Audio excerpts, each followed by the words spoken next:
आहे की सांगली असेल, भिवंडी असेल, कार्यकर्त्यांमध्ये नाराजी आहे, पण हायकमांडाने ज्या पद्धतीनं लोकशाही आणि संविधान वाचवण्यासाठी काही ठिकाणी एक कदम आपल्याला मागं होऊ लागतं आणि त्या लेवलवर आम्ही त्यांना समजावून सांगू आणि ते मिळून काम करतील।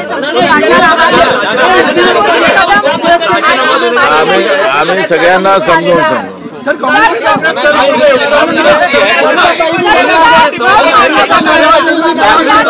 हायकमांडचा आदेश सगळे कार्यकर्ते मान्य करतात।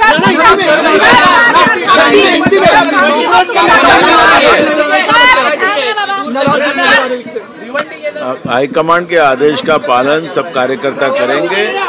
देश की संवैधानिक व्यवस्था और लोकशाही को बचाने के लिए कांग्रेस के हमारे हाईकमांड ने उसमें निर्णय लिया है और कार्यकर्ता भी उस बात को एक्सेप्ट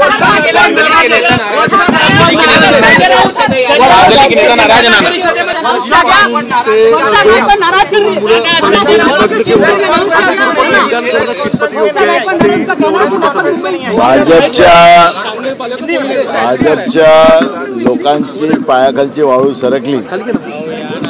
चंद्रपूरचे भाजपचे उमेदवार सुधीर मुनगंटीवारांनी काल जे पद्धतीचं अपमानजनक जे वक्तव्य केलं ते निवडणूक आयोगाकडे आम्ही त्याची तक्रार करू आणि त्याला अटक करा ही मागणी आम्ही करू।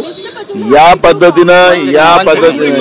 पद्धतीनं हे जे काही महाराष्ट्र आहे आणि महाराष्ट्रामध्ये काही हे मणिपूर नाही आहे जे या भाजपने मणिपूर खळून ठेवलेलं होतं। या देशाच्या प्रधानमंत्र्यांनी पट्टी बांधून ठेवली होती डोळ्याला।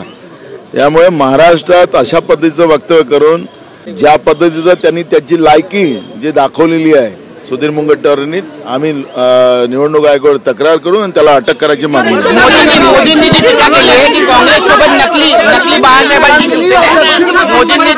सुधीर मुनगंटीवार ने जिस तरह से जो वक्तव्य किया है वो लांछनास्पद है, उसका हम निषेध करते हैं। हम चुनाव आयोग को उनकी कंप्लेंट करेंगे और उसको अटक करने की बात करेंगे।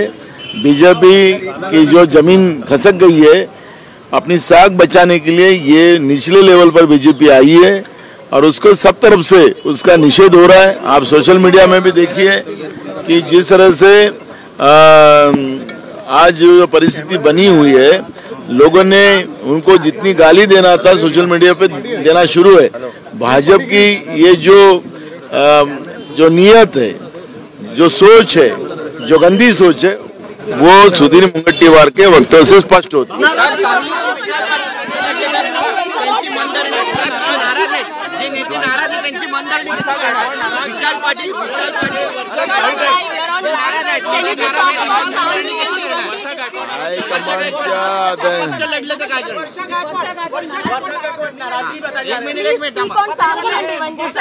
You're on